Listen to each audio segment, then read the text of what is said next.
What's up? What's up, everybody? And welcome back to TD Phins Talk, home of the real Miami Dolphin fans. We are live on this beautiful Sunday, April the 5th, ladies and gentlemen, 2020, as we continue to try to adhere to social distancing so that we can all live in a much better place in this world. Ladies and gentlemen, I got a good one for you all today because I was sitting back just thinking to myself, all this talk about Joe Burrow, Tua Tagovailoa, and all the rumblings that I've even heard about Jordan Love, and it made me just decide to do a little bit of homework on Justin Herbert. It made me do a little bit of homework on Justin Herbert, and what I came up with at the end of my research was an understanding that Justin Herbert is not to be disrespected in regards to being the Miami Dolphins' next quarterback. And there's several reasons for me to give you all to back that up. And I'm going to go through those today. But before I do, few house cleaning things first and foremost. Don't forget to check me out on Twitter at TDPHINSTALK. You can also check out my Instagram, TDPHINSTALK. You might even see some, family things and stuff like that on there. So y'all go check it out. Also on my Facebook page, you can check me out at TD Phins Talk as well. Don't forget DolphinsTalk.com, the partnership we have. You can catch my content there. Not only that, guys, I appreciate all those who are subscribed to the Patreon. I think we got 3 new Patreon members the other day. Welcome, welcome, welcome. Shout out to you all for joining the Patreon. I'll let everyone know who you are later on. And thank you for your definite support for this channel, as always, especially Donald Young. I see you in the comment section, man. Welcome to the Patreon, homie. And all those who donate via PayPal, Cash App, thank you for your donations to the channel and in the super chat through the comment section. I appreciate you guys as well. Now, some people already said I like the title.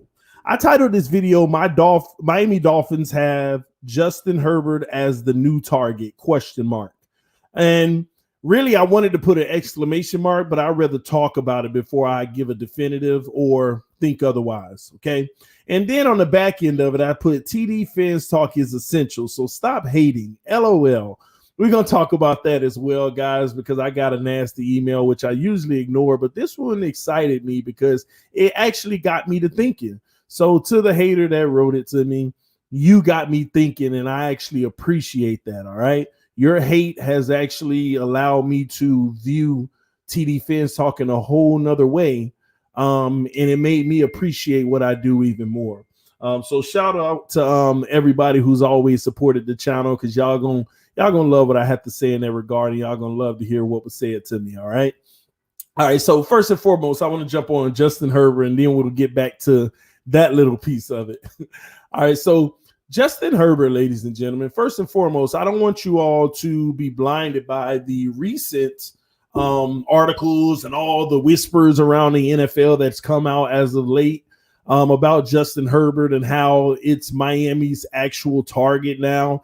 And some people, I'm pretty sure people are already wanting to put in the comment section, it's a smoke screen, it's a smoke screen, it's a smoke screen. But what isn't a smoke screen is the fact that they've been doing their homework on this kid. They've also talked to some of the receivers from the pro day. They've done their homework, and you want to know what they really like about Justin Herbert right now? They love the fact that he seems like he can be a really good leader in this league. After talking to several players and things, they say they love playing for him. He really knows how to motivate other players. And that goes hand in hand with, unfortunately, some of y'all ain't gonna like this. It goes hand in hand with Josh Rosen's biggest weakness, in my opinion at least, which is his timidness and not being able to command the offense. It doesn't take a strong personality, but you have to be able to say the right things to your teammates to get them going and ready to roll, okay? So Herbert's been whispered about now there was an article that came out that says sources say, y'all know how I feel about sources say, even my own sources, you know how I feel about when it's sources say. I let y'all know it's a source. That doesn't mean it's 1,000% accurate, but it's information. But they basically said that sources say that The Miami Dolphins have Justin Herbert above Tua Tagovailoa on his big board. I'm going to let that sink in. One moment, guys.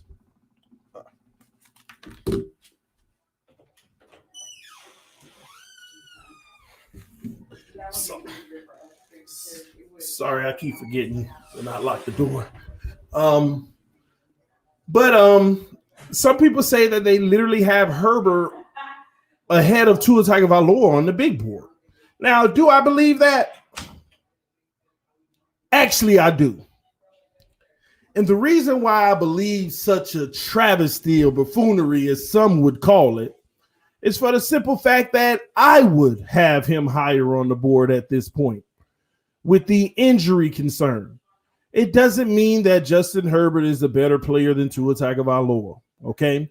There is easily more that Justin Herbert needs to do to get to that level. There's a lot more that he has to do to get to Tua Tagovailoa's level. But at the end of the day, guys, this injury concern is massive. I'm not going to sit here and let people continue to drive the Tua Tagovailoa narrative just because that's who they want and make you try to forget about the simple fact that the injury is massive. The injury concerns, I'm not talking about the hip, just the concerns of his durability. That is more massive than they want you to believe. So I could definitely see why Herbert would be higher on anyone's big board when you really make sense of it all.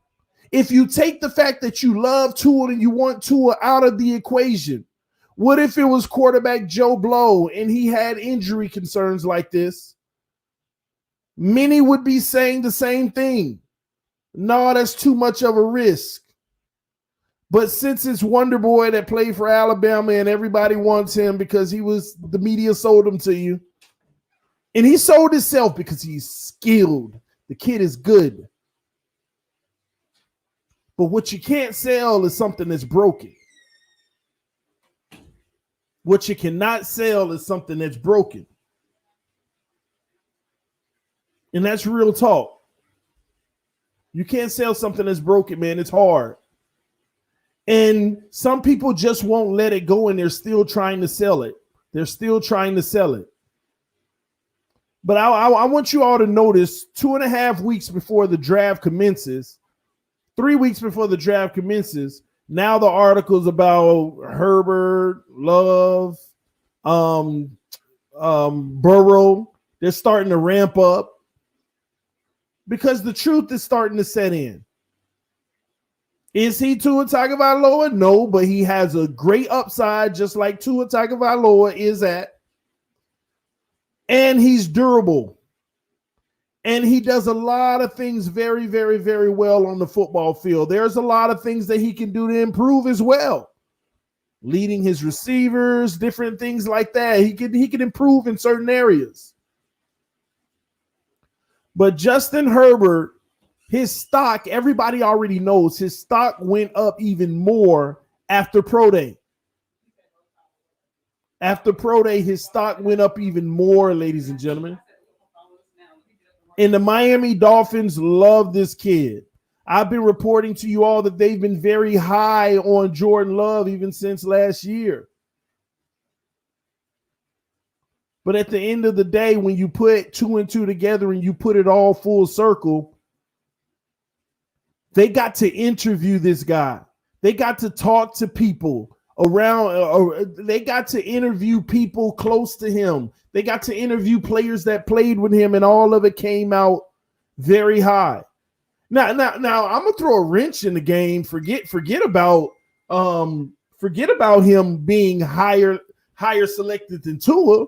Some people's mock draft they're starting to even try to whisper that Herbert might go before Burrow. I don't see that happening, but it's out here. It's out here. It is out here right now, ladies and gentlemen. Herbert may even go before Burrow. Now, once again, I do not see that happening.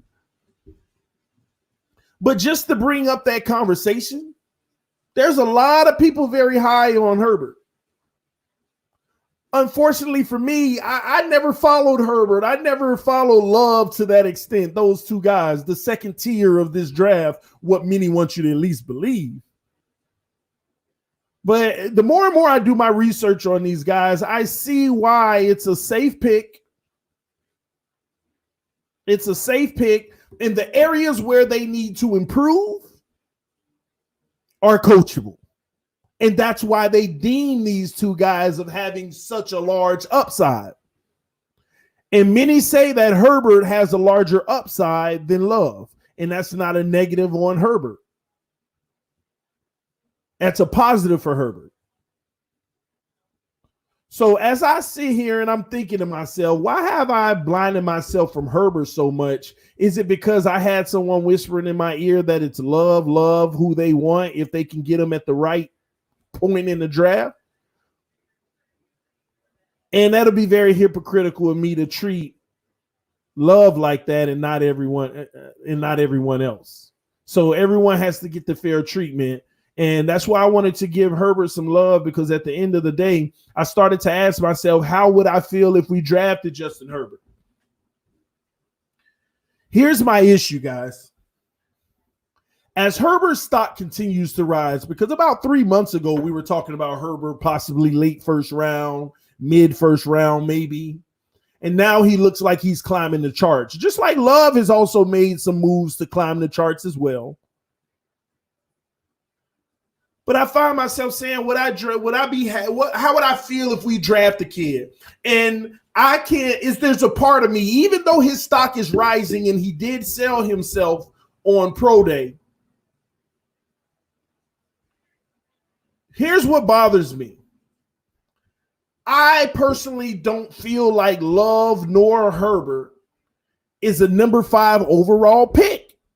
Now, he may be the guy you want, and if he's the guy, you go get him at number 5, but it just makes me cringe to know that I may be able to get him at 8, 9, 10, 11, 12, or something like that. So it makes me feel like, why am I wasting number 5? Is there no one at 7, 8, 9, 10, 11, 12 that I could trade with to gain one more asset? Can I go from 5 to 7, 5 to 8, 5 to 9? And gain an extra second round pick or something, maybe even better. Might luck out and get 2 firsts. That's what bothers me about when you talk about this draft and we say, hey, if he's your guy, you just go get it. But there is a value at each point. There is a value that you put on a player. And just because he's the guy, it's like saying there's a guy I really, really want on my team, and I might be able to get him at 26. But you're so scared and you want him that bad, so you get him at 5. You just don't do that, right? Or am I wrong? I know you really, really want him, but he's not. He's not a top 5 player, not even a top 10. He's great and he's going to fit what I'm doing very well. But that's the dilemma that I find myself in. Do you take him at 5 and reach, as everybody's going to say, hey, you reached? Or do you gamble and take him where you think he might fall? Or do you trade back in a comfort zone and try to increase the probability of getting him? That's what bothers me about Herbert and Love. With the talent that's on the board at 5, I just don't like it, because, again, they have the upside, but nobody's convinced that they're a franchise right now. We can keep on saying, yeah, they should be. With some development, they will be. See, the probabilities start to change. The probabilities start to change. You know how no one is a guarantee, but the first 5 players coming out of the draft, with the exception of Tua Tagovailoa, probably, there's a 9 out of 10 chance that they should be rocking and rolling and doing what you expect them to do. Then you get to about 6 to 10, and there's like a 8 out of 10 chance, and then you get from 11 to 15, and it's like 7 out of. You see how the probabilities start to change because of the talent? So do you take a lower probability at such a high pick?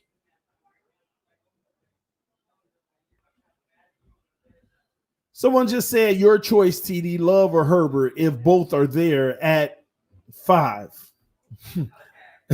My choice. Oh, you said if both are there in the first round. I wish you would have put a pick behind it because that makes a difference.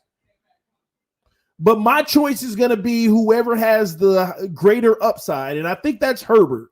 Again, I've been hearing a lot about Love, but based off of not just mine, this is the one time I'll tell you this isn't just my opinion inserted in this, but based off of what everyone's saying, including my opinion, I would actually go with Herbert. Despite me hearing that Love is the guy. Because I want the higher upside, because with a coaching staff like this, you smile and get excited about upside.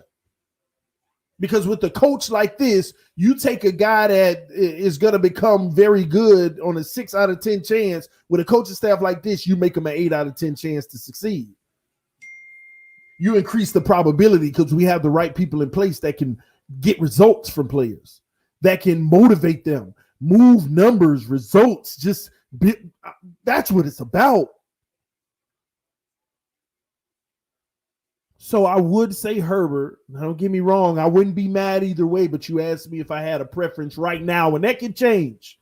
A lot of what's skewing me on him is the information that I'm hearing about what they found out when they did their research about who he was, the type of leader he was, those type of things.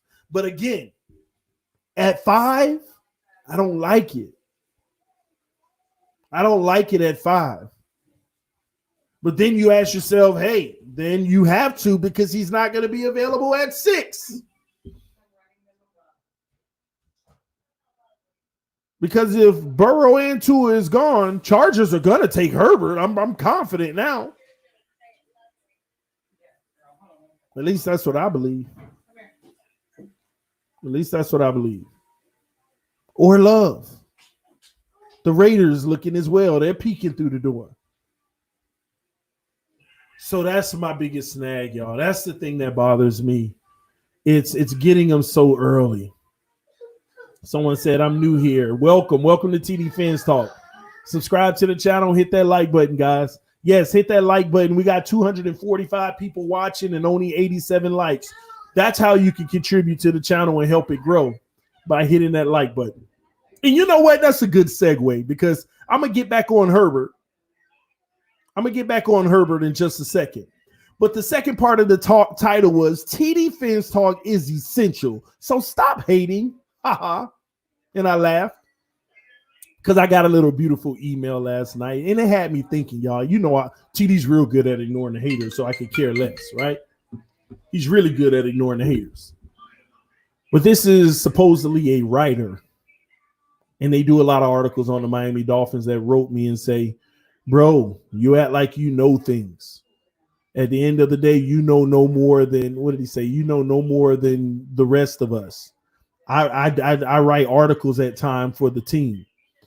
And basically he was just saying you need to stop giving people all this hope and all this and this, and what contributions do you make to the team? And that got me thinking, y'all. I was like, I kind of laughed it off. And I replied, I love you so much, man. Just keep grinding, doing what you're doing. I wish you the very best. And then I sent it, and then I deleted everything. Okay. So, but it did have me thinking. He said, the last thing he said, what are you doing for the team?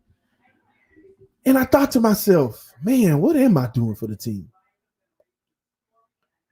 And then I remember why I do this.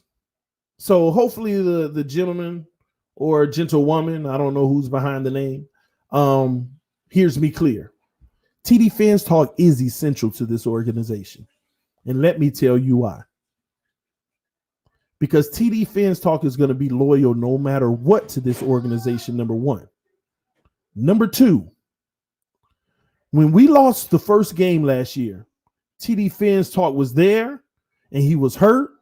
And when he went live after it, he continued to support his team. When we lost the second game last year, the same thing happened. When we lost the third game, the same thing happened, the fourth game, and it continued and continued. whether we won or lost. But the real reason why TD Phins Talk is essential, because I remember 10 years ago when we were going through the misery of all miseries as a franchise. I mean, we've been going through it for 20 years at least. More than that, it's just we at least could feel a little decent about ourselves before that. But the last 20 years, we've gone through nothing but misery. And I can remember, and just like a lot of you Dolphin fans can probably contest to this. About 10 years ago for me, I became one of those dormant Dolphin fans.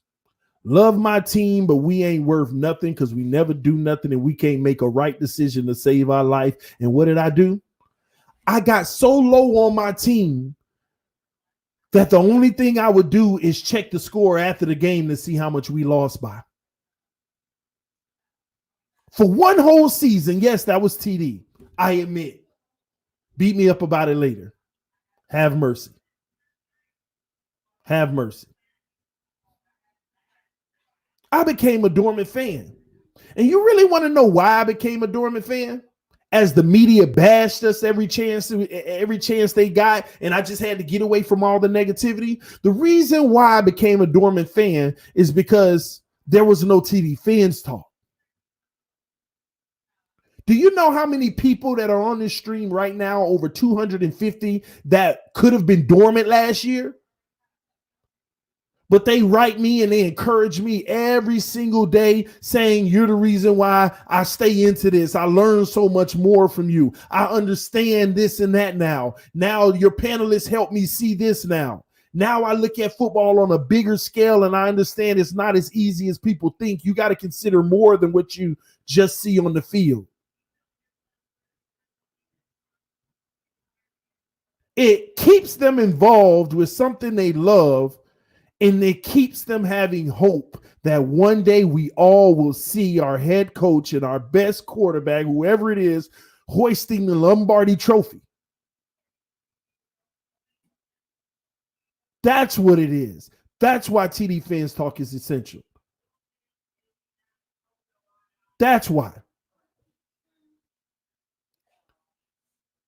This channel is providing resources to so many in indirect ways. You know how many Dolphin fans are on this channel that buy Dolphin gear because they feel the spirit of Dolphins because of this channel?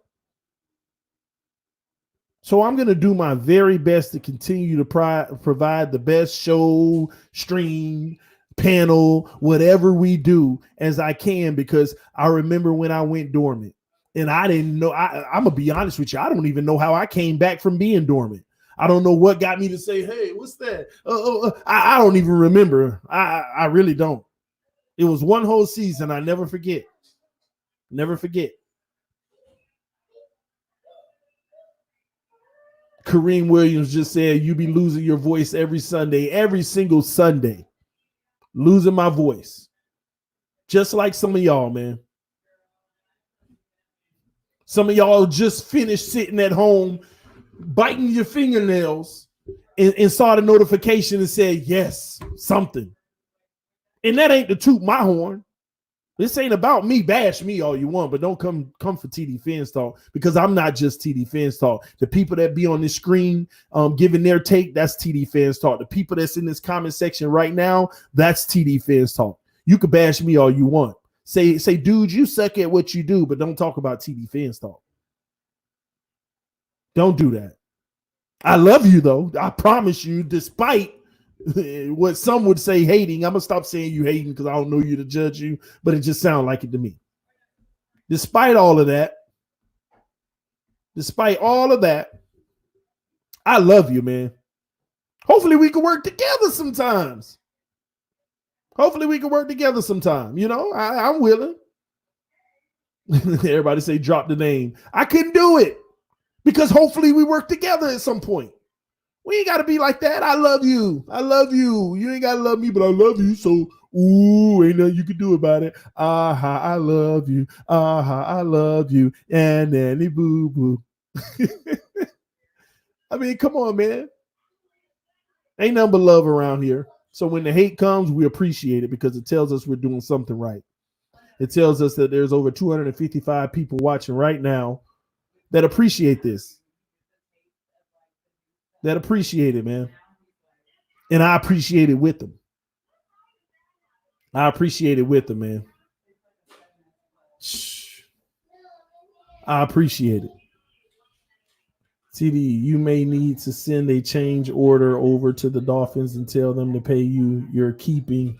Oh, hold on. Let me read that. You're keeping the energy up about the Dolphins. That's what it's about. What do you do for the organization? Really?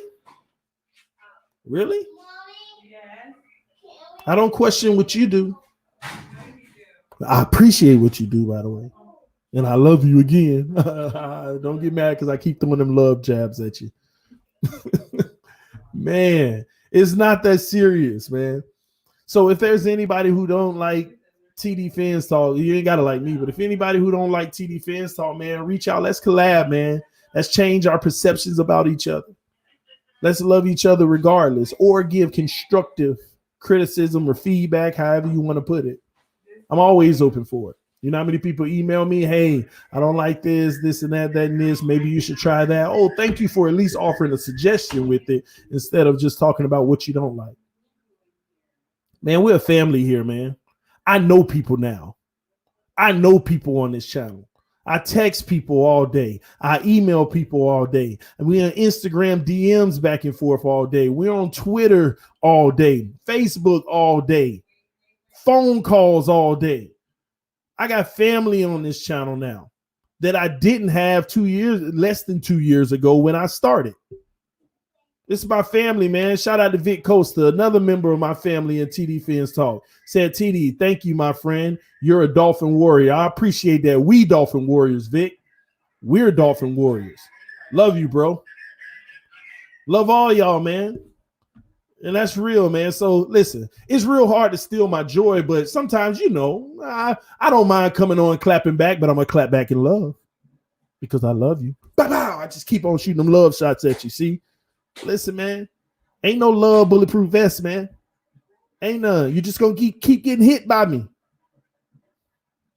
You're just going to keep getting hit. So get over it, man. All right?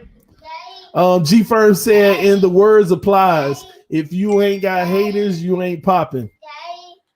Hey, G Firm said in the words applies, not TD, but hey, at the end of the day, it fits. Hey, you take a shower? My bad, guys. The little one's taking showers. I agree, TD. We are all Dolphin warriors. Yes, man. Because if we weren't, I'd have been doing this for 2 years and I have 10 people watching right now. Me, I'll be like, man, I'll be telling my wife, hey, can you watch? Daddy, yeah. Cammy's changed. Cammy's changed? Yeah. Did he take a bath? Yeah. Oh, okay. Help Cammy out the bath, okay? Oh, man, you got to love the little ones, man. Got to love the family. Shout out to Engraving in the building, man. That negative stuff don't fly whatsoever, man. Whatsoever, man. It does not fly, at least not around here, man. And I know Engraving ain't letting it fly. And none of y'all letting it fly because we're family, man. We're all one. We're in this together, man. So if anybody has any issue, you come to me correct, man. I'm very respectful. I'm a very approachable guy. And once again, you know, I'm giving you a warning this time. I'm about to hit you in the gut. I love you. Bye-bye. Get over it, man. Accept the love. Don't fight it. It's me said we are the Miami Dolphins. TD Fins up. Fins up, man. Show your love real quick, guys. Let's do something together, man. Show your love. Fins up the comment section. And let it roll. Just keep finsing up the comment section. Let everybody know that, you know, without any, you know, extra stuff. Just let them know you love them with a fins up, man. Fins up to all the Fins family members, man. Put it in the comment section. I got to put it myself. I can't talk about it without putting it in. Fins up. Then I'm going to copy it to make it easy so I can keep pasting because I want to load the section too. Bam. Bam. Bam. All day, every day, man. This is what it's about. If you got a problem with this channel, read the comment section right now. That's all that matters. Them fins up, fins up, fins up, fins up. We family, man. And that's real, man. That's real talk. All right. Now let me get off of that because I don't want to stay on that subject and get people bored with it, man, because it is what it is. Hey, you gonna go get dressed? You got one escaping from the bathtub without nothing on. I got it. Come here, Cam. Say hi. Hi. Come here, Cam. He's good. Man. But back to Justin Herbert. We just had to stop through your daily break to the haters. All right. Your daily break to the haters. We love you regardless. Okay. So that's what we do for the Miami Dolphins organization. Not what does TD Phins Talk do for the organization. This is what we do. Okay. All right. Love y'all, man. TD, where you found a barber? LOL. Where I found a barber? It's getting rough right now, man. Oh, where I found a barber? Oh no, I cut my own hair, man. It's getting a little rough now. I think I did a decent job fading myself. It's decent. It's getting a little rough now. That was about 3 days ago, so I cut my own hair, man. At least I try my hardest to cut my own hair. And my wife, sometimes, you know, when you're cutting your own hair, sometimes you be like, "Oh crap, I done messed it up this time." You know, it happens at times. So I mean, I have a barber, but you gotta do what you gotta do to stay away from people, man. It is what it is, man. Yeah, this the temp fade. Exactly, temp fade, man. Oh man, it looked a lot better the other day. Y'all actually gonna see a video that I'm gonna post the video because my wife has a channel too. Hillary Michelle, if y'all want to find it. She has a channel too, and we're about to post the video. She wanted me to do a little challenge with her. You know, those challenges where the husband and wife start talking about, they ask a question and we answer it simultaneously. So that's when I actually cut it myself. So you'll see it show up in there. I was actually impressed with myself. I was like, ooh, don't start streaming cutting hair at the same time, man. Nah, sometimes I've been cutting my hair. I have a barber, but I've been cutting it lately by myself, man, because these are different times. All right. What happened to the Tannehill poster? Well, it went in my treasure cave. I'll put it like that. You know, that's gold, man. I had to tuck it away so nobody could touch it because he about to go win some Super Bowls. Well, let me stop talking like that. I love Tannehill, but listen, the Miami Dolphins about to start winning some Super Bowls. All right. I cut my own hair. That's what's up, man. Somebody said in the garbage. Y'all gonna stop hating on Tannehill, man. Y'all gotta stop. Listen, y'all should be appreciative of that man giving his. Listen, Tannehill should have been Andrew Luck. Tannehill should have been quitting the NFL right now. Like, I done been through enough abuse, man. I done been through enough abuse. We should be appreciating that man. Man, this man rooting for Tanny to win Super Bowl, shaking my head. Shake your head, Joseph. Hey, man, Joseph, stop that, man. You know I just caught myself. I got to stop that mess with Tannehill. I love the man. I love his game. And I love him as a person, too. He's a really good guy. But it's Dolphin time, man. We going to win a Super Bowl before Tannehill. We better. Because y'all already know I'm going to be, I ain't going to be nothing nice if that happen. If Tannehill win a Super Bowl before us, that y'all already know I ain't going to be nothing nice. Y'all already know that, man. Tannehill got me mad. There go Pete, y'all. No Herbert. Scott, man. Why not on Herbert, man? And I saw EM in the comment section. And I had hit you up, bro. If you wanted to come on, because I know that you've been quite a bit an advocate of Herbert lately. And I've been looking a little closer, and a lot of the reports that have been coming out do link the Miami Dolphins to Herbert as well now, especially after doing their research. He's pretty high on their board. I don't know how true this is. You know how stuff be out there right now. But one person basically said multiple sources have told me that when they enter into the facilities, Tua not even number 3 on the he's not even number 3 on the big board.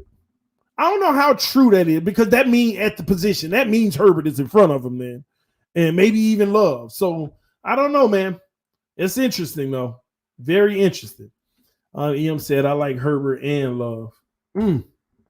We're gonna see, man. It's gonna be interesting. I just wish that we knew that we can get one of them at 18 and use number 5 for a lot of options. A lot of options at that point. That's what I win. That's the dream scenario for me. But we find ourselves in draft position. Like we have a lot of assets and they're beautiful. And you have no choice but to love them. 5, 18, 26. Man, oh my gosh. Excited. But you find those picks in particular order where it's actually like, ugh. Like it's already great, but it could have been better. Ugh. We're going to get somebody too early at 5 or get somebody too late at 18. That's how I feel about it. And then if you get somebody at 5, when you go to 18, it feels like, ugh, who do we go with? There's needs, but who's great at the need? There's a few, but that's more important. That position's more. Here's the dilemma we face. And this is just hypothetical. We need a nose tackle, and that's a huge priority, but nobody at 18 is worth 18, maybe 26. But man, this wide receiver at 18 is really, really good, but he ain't the need. That's the dilemma we find ourselves in. It's tough. Tough, man. Vic said, TD, trust our leadership in the organization. They will do it the best they can. I know. But Vic, the reason why I continue to go down this road, because don't get me wrong, I believe in the new regime. Let me say that. Now, if you're a Miami Dolphin fan and you've been riding this wave out for as long as I've been riding, and some of y'all longer, you're about to know exactly what I'm saying here. I have reached the point in my life. I ain't talking about with this team and all this and that. I'm talking about my life now. And if you ain't at this point, then you must be aiming following us at least the last 20 years. But I am at a point in my life. I don't care who we had as GM and as head coach, even though I believe in Flores and Greer. I don't care who's there. There's going to be doubt for some time until I see a consistent level of getting it right. Because if you ain't go through the last 20 years with me, don't say anything. Because if you went through the last 20 years, you know exactly what I'm talking about. It's almost like trust no one. Because we've been through everyone. You know how many times I said, oh, we finally got the right coach. We finally got the right quarterback. We finally got the right team. This, that. You know how many times? Like, no, fool me once, fool me twice, fool me three. Like, it ain't fool me once, shame on you. Fool me twice, shame on me. Fool me 3 times, shame on me. Fool me 4 times, shame on me. Fool me 5 times, shame on me. Fool me 6 times, shame on me. Fool me 7 times, shame on me. Like, we at least around fool me 13 times. We have at least made it at this point to fool me 13 times. And it's been shame on me, shame on me, shame on me. Now, can somebody second that motion? So don't get me wrong. I believe in Flores and I believe in Greer, but let's keep it 1,000 for a second. There is a part of every single one of us. Come on. Let me see you get it right this year and next year for me to start falling dumb in love again. I'm willing to fall dumb in love, even if it's the wrong decision to make. But now we've matured enough to where you got to consistently show me a little something for me to do it. Let's keep it 100, man.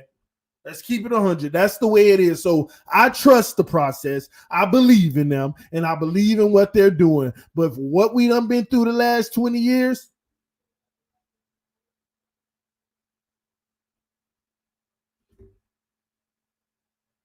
come on, man. Come on. What's up, homie? What's going on, Reason? What's the business, man? Good, homie. I heard the Herbert talk, bro. I had to come in here.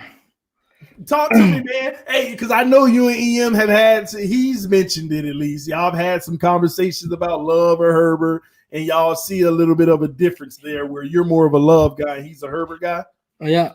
So as you know, we talked about me eventually branching off and doing my own thing. Mm-hmm. So I do have a quarterback big board. Mm-hmm. I'll just read you. This is you're not going to find this anywhere else. This is I'll give you my write-up of Justin Herbert. Let's do it.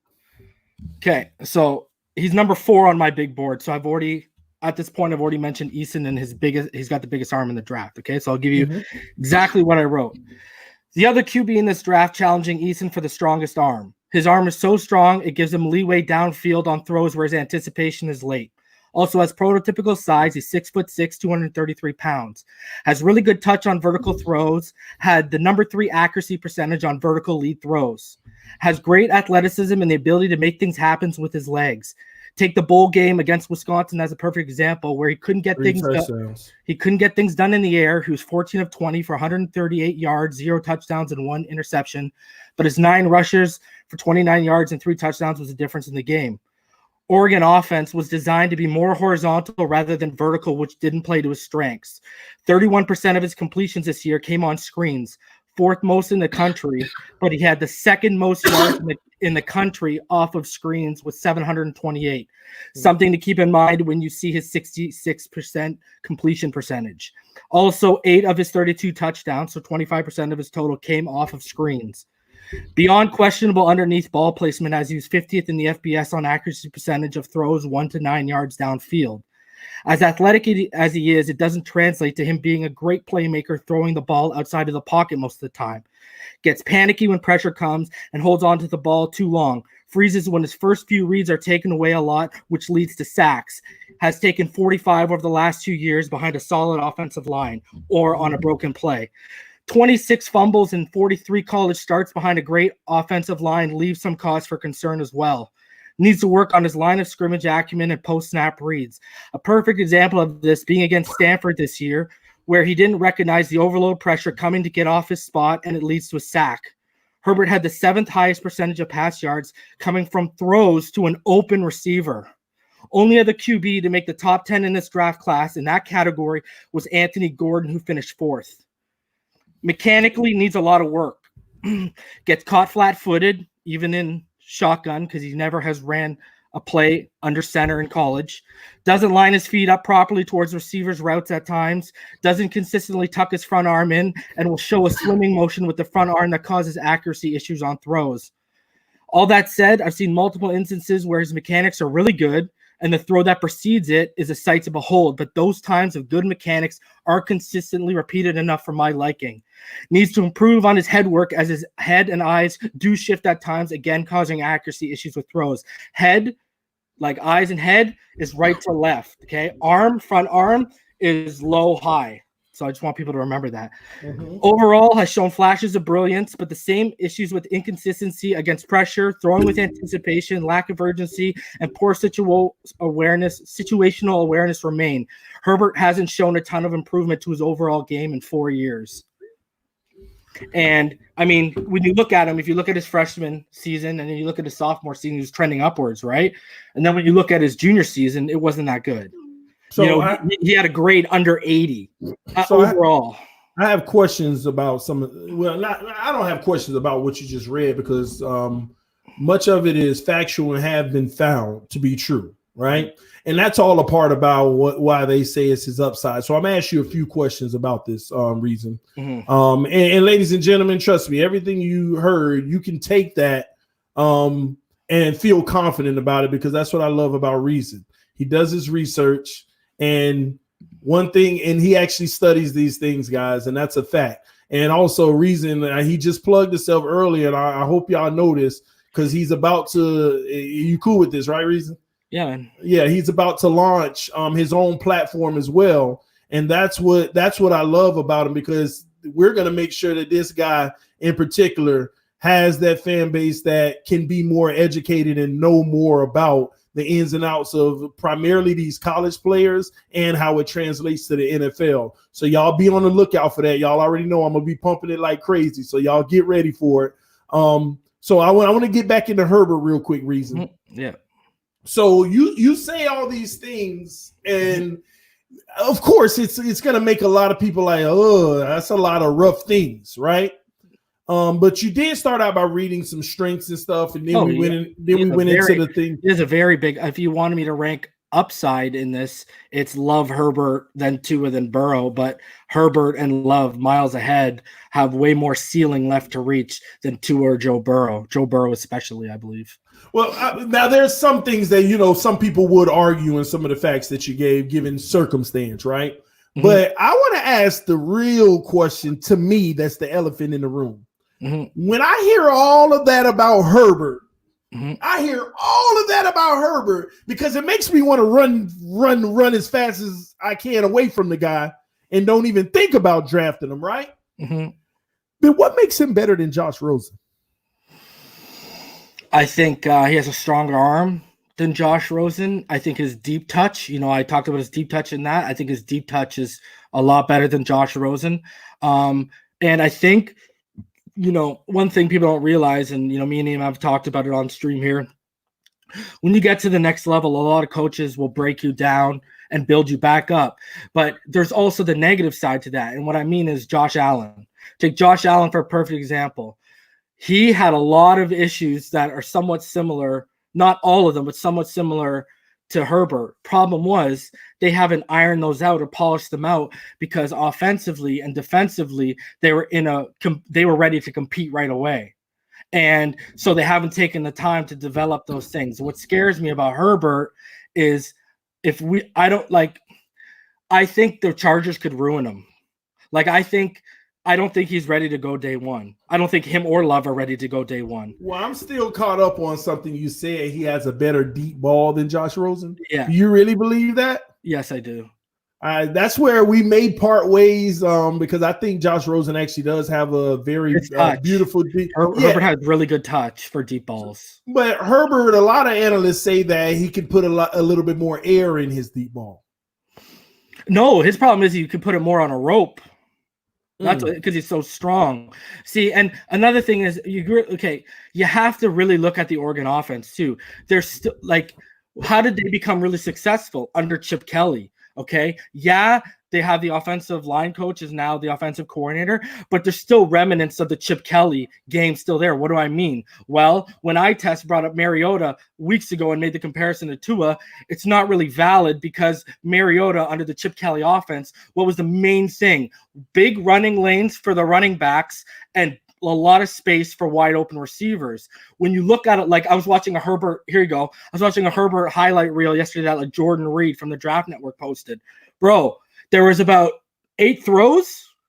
Every throw, I didn't see one, I haven't seen one tight window throw from Herbert. I don't see it. You don't see it. There's his wide receivers, people are like, oh, they're short, or they drop balls. Yeah, okay, that's cool. But guess what? Because of they're short, that's even more of a reason that they designed that offense where space. It's all about spacing that offense. So when you see a lot of Herbert's big throws, whether it's intermediate and then it goes somewhere, whatever, usually the guy's wide open. That's why he was 7th in the nation in wide open throws, right? Because that's just how the offense is designed. That's same thing at Washington State. That's why Anthony Gordon had so many yards because the same thing with that offense. It's designed for spacing, man. It's not designed to come into tight window throws, You know what I mean? So my thing with Herbert is he has very big upside, but when you look at him and Love, the difference between him and Love is mechanically, there's a lot more to work on with Herbert until he's ready. Now, when you talk about the elite athleticism or arm strength or prototypical size, Herbert has Love beat. But that's not to say, Love's still 6'4"? He's still 220 plus pounds. He's 224 pounds, right? He's still got a really, really strong arm. It's just not Jacob Eason or Justin Herbert strong. So, and I saw people interceptions. Well, man, I've already said this before. I can go back and I can account for 10 of his 17 interceptions were not on him. Okay. You know what I mean? 10 of those 17 were either batted at the line, receiver running the wrong route, in and out of the receiver's hands and chest, and then picked off. And then another 3 were last minute Hail Marys. Here's the thing, and I'm gonna let you chime in a second, EM, and welcome to the chat, bro. I'm glad to see you. Good, homies. We're great, man. Here's the thing. I want to say this before I let EM chime in. It's But everything that you named as an issue for Herbert, if we go down the list with Josh Rosen, it doesn't seem like Josh Rosen has half the issues based off of everything that you've evaluated with Herbert. If that's the case, how is Herbert considered? I know some of the things may be more major than others, but they're also arguable. Okay. But I want you two to have this conversation because you've been talking about it for a while, and I want people to hear what you have to say about it. Two different perspectives. Because, and I actually, believe it or not, I want to sit back and hear more because some of the things you said I didn't see, and I want to, before I doubt it, because I trust what you say, Reason. I want to do my research before I speak on. But I know EM is a lot more prepared for this conversation because y'all have had it out several times. So EM, what's some of the things? How do you feel about the things that the evaluation Reason has on Herbert versus Love? Speaking on the conversations we had, y'all should have heard the one we had. What was that Reason the other day, boy? We was going at it pretty tough, man. But we're gonna try not to be mad at each other on this one. We're gonna try our best. All right? Bro, I gotta get ready for WrestleMania. I'm not trying to get hyped up here. But yeah, I will say this about Reason's evaluation. A lot of what he's saying is accurate. I just think when you break down Herbert's game, and again, first off, let me preface everything that I'm about to say. I have a very, very similar evaluation on Herbert as well as Jordan Love. They're like mirror images of each other. I just prefer Herbert's overall athletic package than I do which is fair. Jordan Love. Which is fair. But Reason is spot on with a lot of, with his evaluation of when he breaks down Herbert's game. But I think the areas where Justin Herbert is deficient in, okay, the question I have is this. If Herbert was in a pro-style offense, like Tua, like Joe Burrow, if he had more weaponry at his disposal, like a Joe Burrow, like a Tua Tagovailoa, would we see, and he had coaching. He had pro-style coaching, pro-level coaching, NFL-level coaching, like Tua Tagovailoa and Joe Burrow. Would we see more development in the areas that he's deficient in? That's the big question I have with him. And I think when you're considering, his elite athleticism, I'm telling you, I can see. Now again, I don't know what Flores. I'm not trying to say I know what's in Flores' mind in terms of the evaluation on all four prospects, but I can easily see them when they're breaking down Herbert's game. Okay. And they obviously they're going to highlight the areas that he needs help in, but they're looking at it. They're looking from from the perspective of a ceiling and his elite traits, him and Jordan Love, though, to be honest with you. So either prospect, I can see why Miami is so intrigued because both of them bring such a high level of such a high ceiling in terms of their overall athleticism, arm talent, arm strength. They are the two biggest high ceiling guys in this draft. Their ceiling could be higher than Joe Burrow, definitely Joe Burrow, but their ceiling could definitely be even higher than Tua. So, but I just think Herbert, again, what coaches value, and this is why another reason why I prefer Herbert is because, again, reason I talk about this all the time, when you're picking in the top 10, coaches value physical traits above everything else because, again, you got to consider this, and when the coaches when they draft whatever quarterback that they deem worthy at whatever position they're in, they're going to scale down. Even Tua will be broken down. A lot of his game will be scaled down and rebuilt according to the vision that whatever coach select them see fits, that the vision that they have for that player. So all of these concerns about Herbert, again, they should be, there's red flags on every prospect. But again, I can see where coaches are so arrogant and they believe in themselves so much that they can fix anything. The issue is too, like, let's put away the fact that Herbert's never taken a snap under center and the fact you already get caught flat-footed a lot Out of the That's a concern, out too. of the shotgun, that's scary. That shows me your footwork is very poor. So I won't say very poor, but poor. So my thing is the reason why Love is higher than him is because, and I've said this, I've said this directly to EM, it's the mechanic issue. Yeah. Jordan Love has way less mechanic issues. Yeah. And he does. And that's the thing. Even when EM just talked about these guys breaking their game down and then rebuilding it.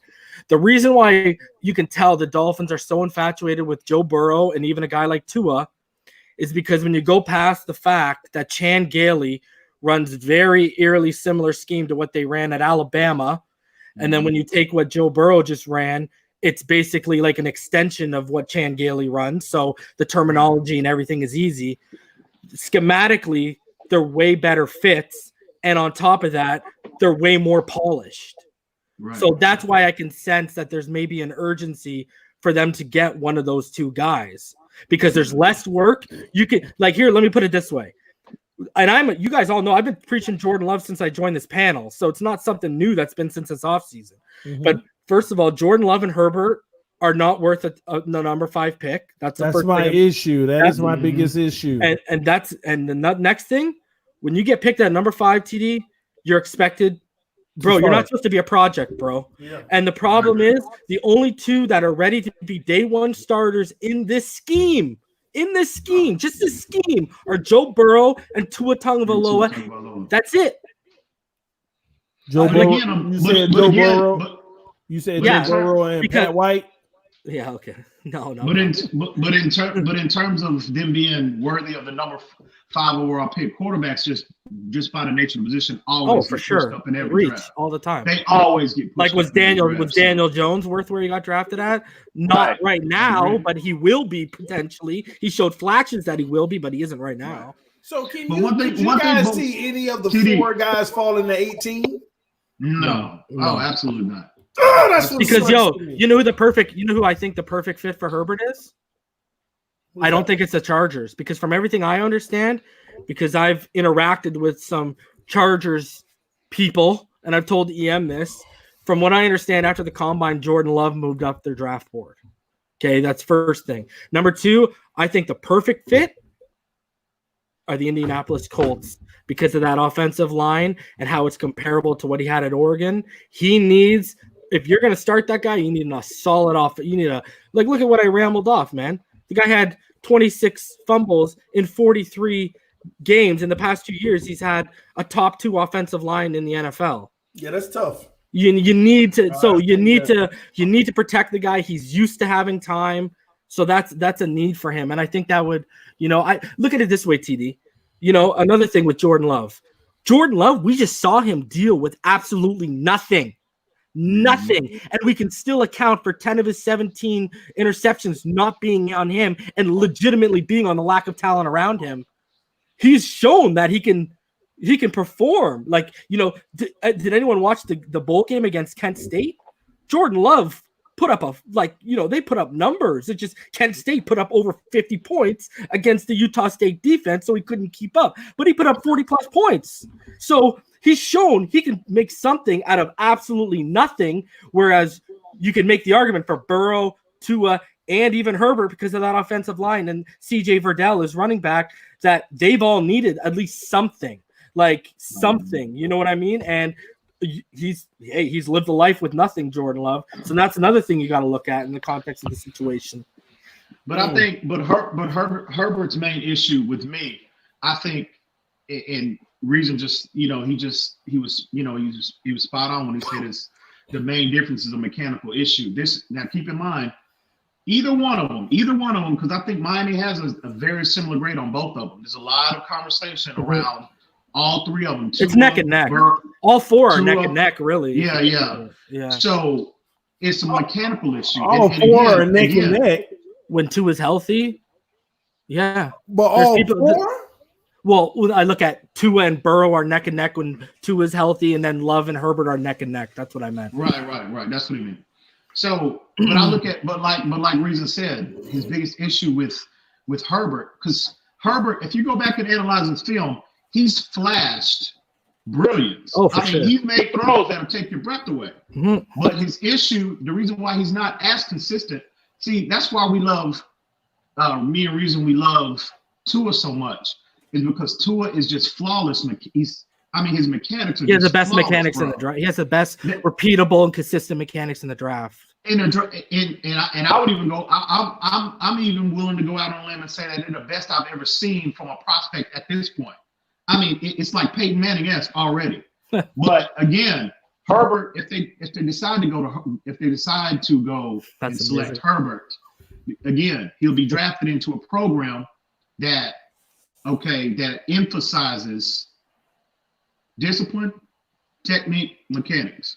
Mm-hmm. So all of those issues that he has, I think maybe he won't be Tua, maybe he won't be I don't even necessarily think Burrow's mechanics are really that great, but especially not on level 2 or Tagovailoa. But if they can just get his mechanics to, just average, that in addition to his overall elite package, I'm telling you, you have Ben Roethlisberger is what you have.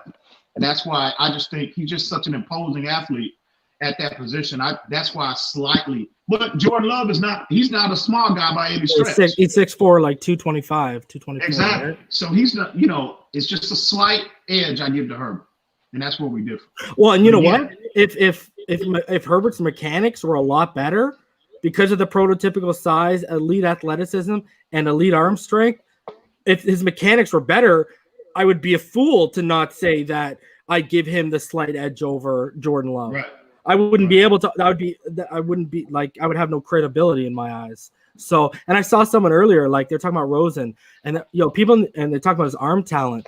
TD, people really need to differentiate arm strength from arm talent because they're not the same thing. Arm talent is anticipation, ball placement, etc. Those type of things. Like arm strength is just how hard you throw the ball, man. Here's another thing about Josh Rosen. They saw Josh Rosen throw 2 or 3 go routes. Man, okay, listen, I've been calm the whole time. Don't start with me, man. Hang on. See, Rosen's problem is he can't read consistently and deliver the football accurately to the intermediate part of the field.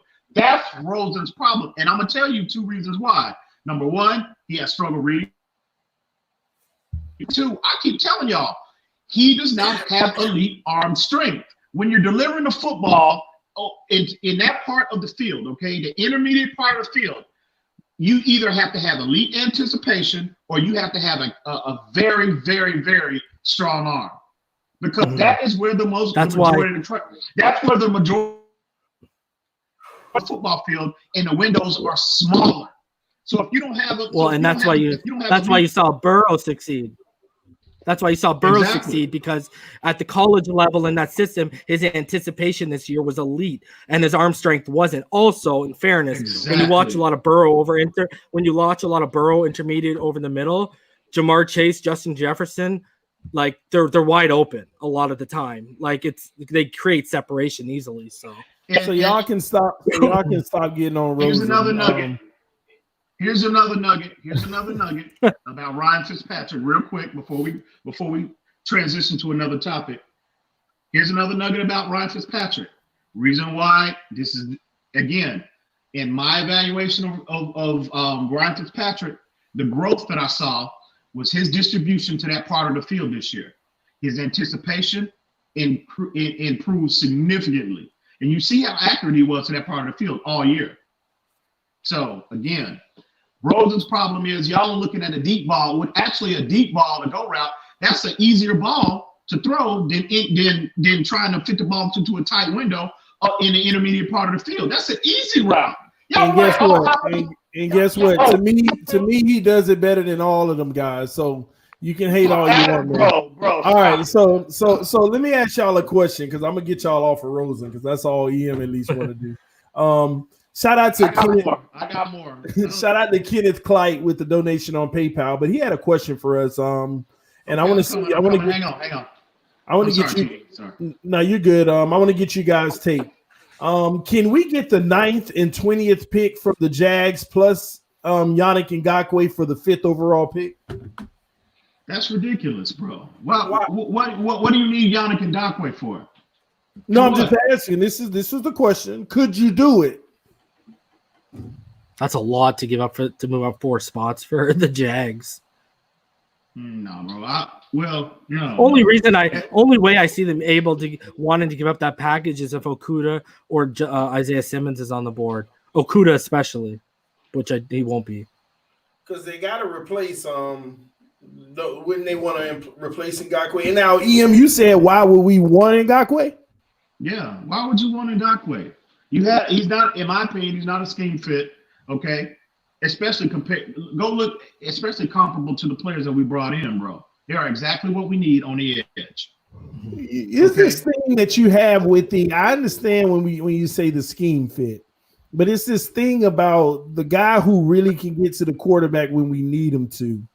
And now I understand what you're saying, but I also understand he's not a situational player. Again, consider the price you're gonna have to pay him.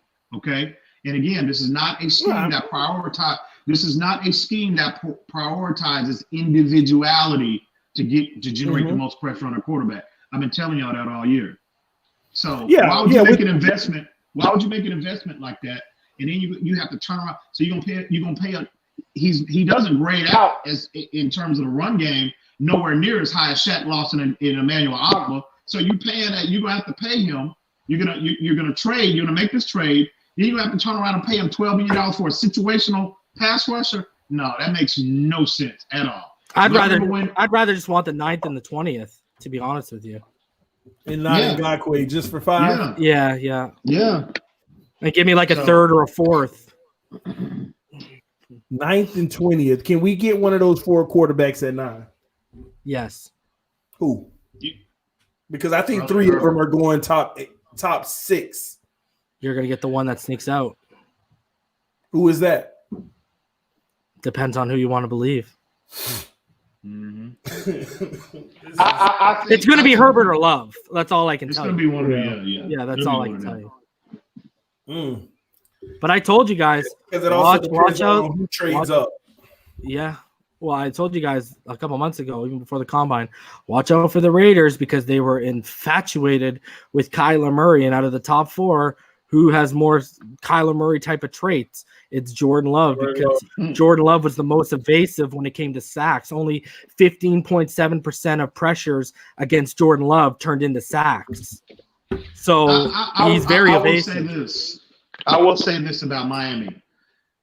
Whoever at those top 4 prospects, there's a lot to work with all 4 of them. Yeah. You know what I mean? It's just some are more work than others. That's it. Exactly. It's a lot of so elite physical traits. If you want my real honest opinion that I'm about to give you right now, the first time any of you have heard this, it ain't gonna be popular. But if I miss out on Tua or Burrow, like I told you guys, I did my big board going into next year for the top 10 college quarterbacks. And I'm looking at those top 5, and I'm looking at, holy crap. I like the top 5 next year a lot more in terms of all the players, all top 5, not just 1 or 2. But I no injury concerns. Well, no, I like the round out. Like I think from 1 to 5, I see 1 to 5 as being legitimate start. Like I'll drop this name right now. Keep an eye on Trey Lance out of North Dakota State. I love this kid, man. This kid is a freaking baller. He threw 30 touchdowns this year with no interceptions. And North Dakota State is where Carson Wentz came from. They won the D2 national championship this year. And they won it last year too. I like this kid a lot, man. And then you got Justin Fields, and you got Brock Purdy out of Iowa State, and you got obviously Trevor Lawrence. Like I like, man, if I was picking from 3, like if I missed out on Justin Fields and Trevor Lawrence, like this year, if we miss out on Joe Burrow or Tua, I would feel a lot better with a guy like Brock Purdy or really my boy Trey Lance next year than I would Herbert or Love. So that's interesting. Trey Lance, I'm telling you, watch out, man. Watch out. He's going to be fighting Justin Fields and for that number 2 quarterback off the board. I'm telling you right now. Like him a lot. Now, let me ask y'all a question. Now, I just want to take y'all down hypothetical roads, so please play along. Not saying it's gonna happen, so I don't want to upset y'all when I say this. Okay. we don't take a quarterback this year, what are your first 3 picks in this draft? If we don't, Mm-hmm. Derek Brown at 5. Mm. Probably I'll hit my tackle at 18, and then I'm probably getting my safety at 26, because with the defense with Derek Brown and like an Antoine Winfield, I'm done. My defense is done. Now I can just focus on my offense. I've been meaning to ask y'all, when is Delpit coming off the board, do you think? Late 20, mid. It's going to be in the 20s. I think McKinney's going to go before him. I think Delpit has a chance to slide, bro. Similar to that's how Greedy Williams. That's who I see sliding. Yep, out of the safeties, that's the name who's sliding. And it's the tackling issues, man. You cannot deny it when you watch the tape, bro. I've watched I watched like eight or 9 games of him this year, and the tackling issues are so prevalent. And then when you look at how he played last year, it's like night and day, man. Like it's night and day. And I don't see in Delpit's game, I don't see the elite athleticism to where he can play either the free safety. That's why I don't know who was up here the other day talking about select Delpit and have him play free safety. You know what? I'll tell you right now. Jeremy Chinn's going to be better than Grant Delpit. You know who Grant Delpit is? Rashad Jones. That's who he is. With subpar tackling ability. That's who Grant Delpit is. So I mean, that's still good if you ask me. But Rashad was never known for his athleticism. He was a box safety, and I think I don't see a lot of multiplicity in Grant Delpit's game. He's a box safety, a traditional box safety with tackling issues. That's what I see. So I see him sliding, bro. So give me your picks, EM. If we don't select a quarterback, I'm getting on the phone and I'm calling the Jacksonville Jaguars, and I'm trying to get them to the negotiating table.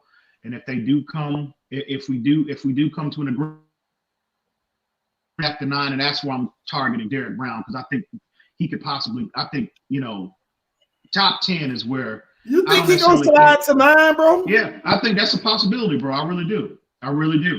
And that's why I'm selecting him. I'm all over Derek Brown. My thing is that's the team that's the team in the top 10 that I have taking Derek Brown. At 9? Yeah, that's who I have. So y'all have him sliding to 9, huh? Yeah. I do. I think it's a possibility. So I'm on the phone with them, and then my second, and I'm gonna go obviously tackle. Tackle. So this is what I want to know then. If let's say we know we need a nose tackle, right? Mm-hmm. So say we had no safety. Eric Rowe wasn't there. Are you still going Derek Brown, or are you going Isaiah Simmons? I think he's going to the Giants. I think he's going to the Giants. Yeah, I don't think he'll be there at 5. Yeah. Simmons? Yeah, I think he's going to the Giants. Okay, he's on the board, ladies and gentlemen. Then what? Brown or Simmons? I'm going Simmons at that point. Even if we got Eric Rowe? Well, you can play him in the single high roll. Yeah. And he could be interchangeable as well. Then what were you arguing the other night? No, what I was saying, y'all were saying no. I never said not select him and play him. I said my argument was at free safety. Y'all were saying strong safety. Oh no, I was in the box. Okay. That's my argument. I said you want to free. Yeah. And see, and my question always has been about Isaiah Simmons leading up to this process was that I knew he was athletic, but there's a difference between being an athletic, quote unquote, linebacker type and an athletic secondary player. So in other words, I thought he would be, because he's 238 pounds. I thought in terms of his straight line speed, he's 4.38, 4.37 all day. But I was concerned about his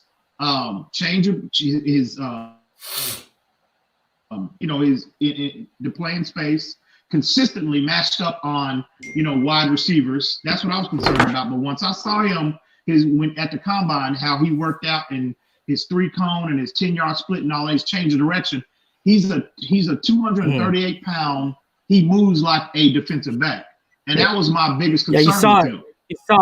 You saw it in the Ohio State game where he made that pick on Justin Fields. Like he backpedaled, and then he noticed and he like cut on an angle, and he was over there like the blink of an eye, bro. Like it was ridiculous. He has light feet, bro. He moves. He's changing direction. He moves like a defensive back. Good hips. So that was my biggest concern about him playing in that single high role. And I have very minimal question. Yeah, I'd go if Simmons was there at 5. I'd take Simmons over Derek Brown because I mean, we're not going to find a better safety than that right now. You asked me. You said quarterback. If a quarterback is not an option, I would go at that point. But if a quarterback, if Tua is there, I'm selecting him and I'm selecting Antoine Winfield at 26, or I'm trading up to get it somehow. But that's only in the event a quarterback, is not available. Okay, can y'all help me out and tell me what are our – I know this is extensive, but I'm just curious. Top 5 holes that have to be filled. Nose tackle. In order. Okay. Left tackle, right tackle. Left tackle is number 1 in order? Well, I'm guessing let's put this. If we draft a left-handed quarterback, wink, wink, right tackle. If we draft a right-handed guy, left tackle. And then you can flip-flop to number 1 and number 2. And then I put nose tackle. And then I put running back. And then I put safety. So no quarterback. Well, I'm going off the assumption we're drafting one. Yeah, I'm saying, what are the 5 top priorities? I would put quarterback. Long-term, quarterback would probably number 1. Short-term, it's not as high because Fitz is there. Okay, so let's go long-term. Long-term, quarterback, left tackle, or right tackle, either or, depending on the side he throws from. Then I'll go nose tackle, and then I'll go running back, and then my 6 would be safety. All right, so whatever opposite tackle is least important out of all those 5. What about you, Em? So you're saying long term? Long term. I'm gonna go left tackle.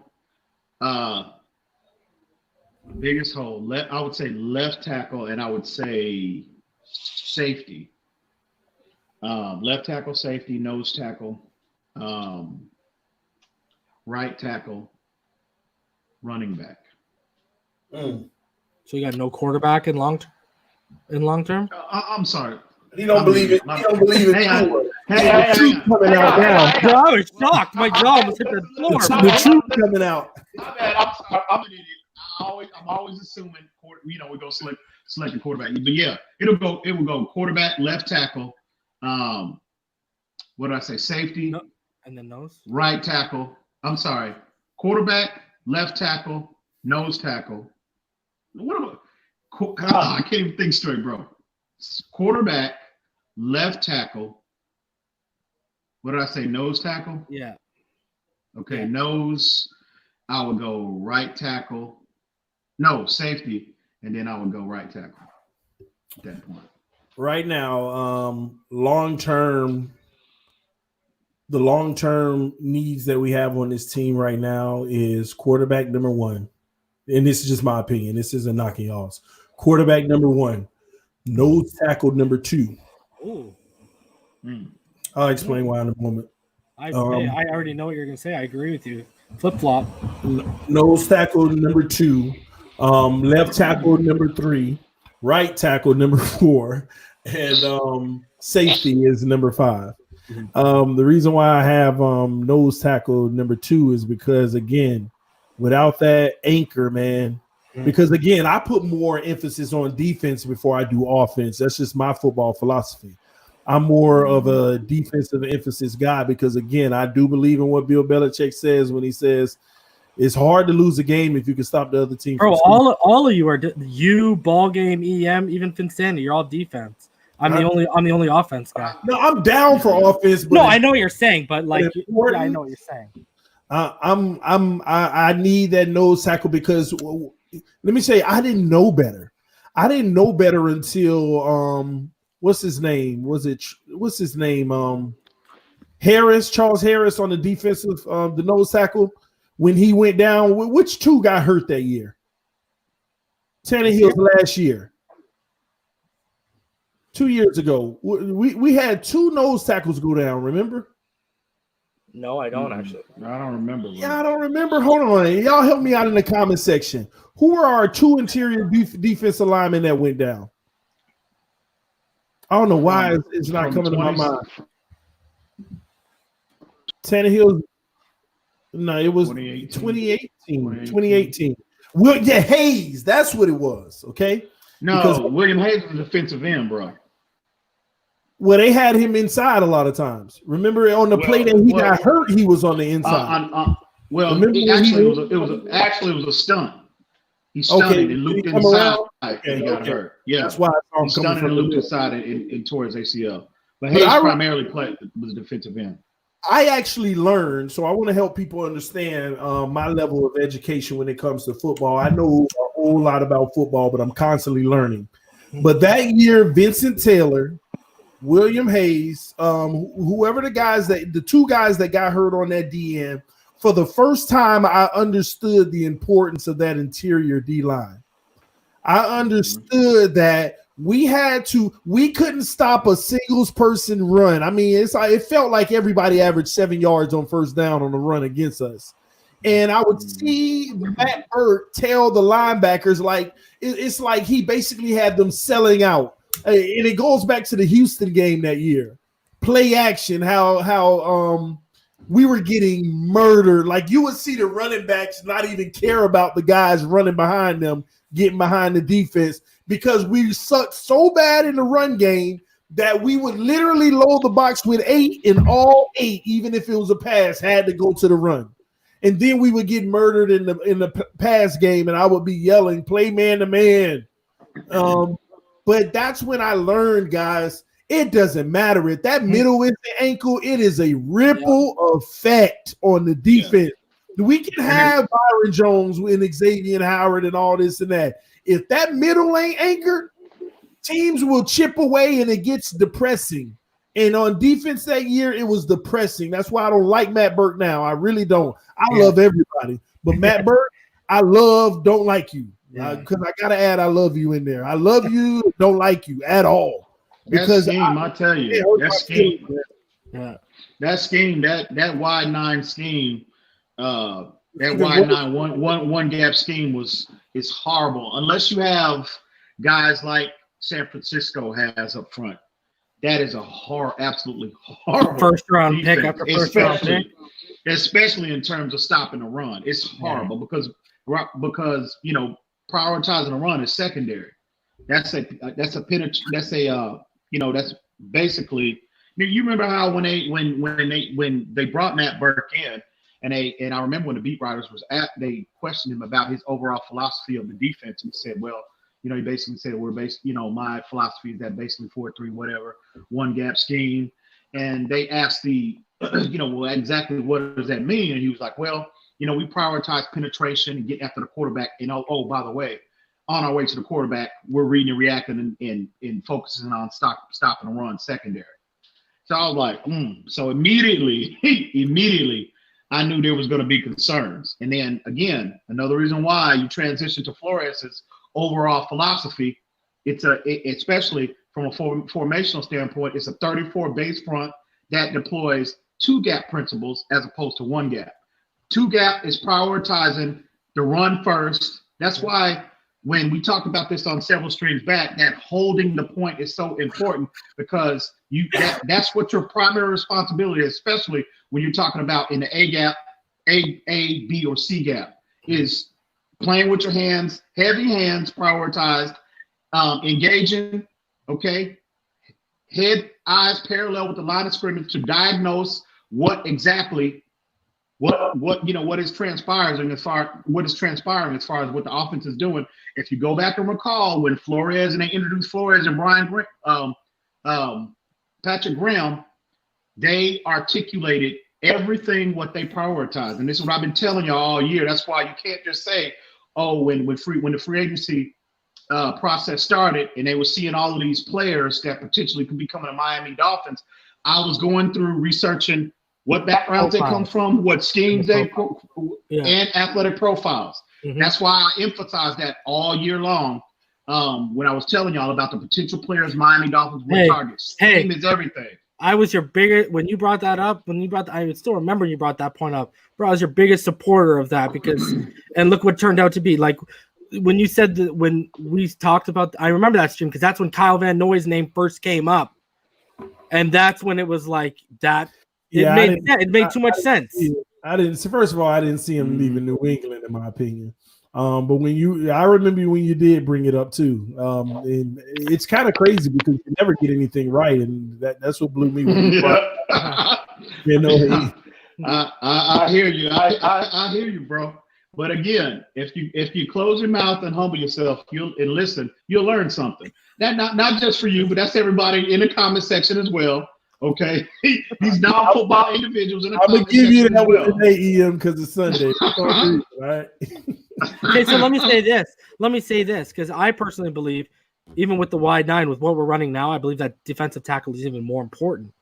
So wouldn't that make Derek Brown a much higher need at 5 than a guy like Simmons? But yeah, you can make that argument because you got Winfield. You could go get Winfield. You can get Winfield, Ashton Davis, Jeremy Chin, Kyle Duggar in the back or the top in the back half of the first round or the top of the second round. That's just what I'm saying. Only reason why I say that I would favor Simmons because traditionally, look at the players that are generally picked the highest: corners, quarterbacks. Yeah, those are generally picked higher in the draft. But I love Brown, but I just would rather target him at 9 as opposed to 5. And if you're targeting a tackle, you want to get him and not Kinlaw because Derek Brown fits what we want, whereas Kinlaw's not he's not a zero tech, right? Right. So and really when you look at the zero techs, EM, it's Derek Brown, and then it's a bunch of like late seconds, maybe thirds, and then fourths and fifths. Like it's that big of a drop off from true noses. You know what I mean? Well, I would say it's the biggest. It's a big drop off in terms of Derek Brown's ability to consistently generate pressure in the passing game compared to the other ones. Now you got guys that a lot of people have compared him too. A lot of people have compared him. Yeah. Now you have other prototypical nose tackles later in the draft you could select that are just space eaters. Yeah. The gentleman that was on the stream. Leaky Fatu and Raekwon Davis can do that. Yeah, Raekwon Davis. The gentleman that was up here on the panel the other day, he highlighted Raekwon Davis. He's a run plug. That's all you need. That's what I was the one who brought him up a couple streams back when we were talking about that. Yeah. Another guy from Nebraska, Khalil Davis. You could probably do it with Khalil Davis too. But that guy's like a 5th or 6th rounder, Khalil Davis. You know what I mean? Right. Raekwon's like a 3rd. Leaky Fatu's like a 4th or a 5th. So, yeah.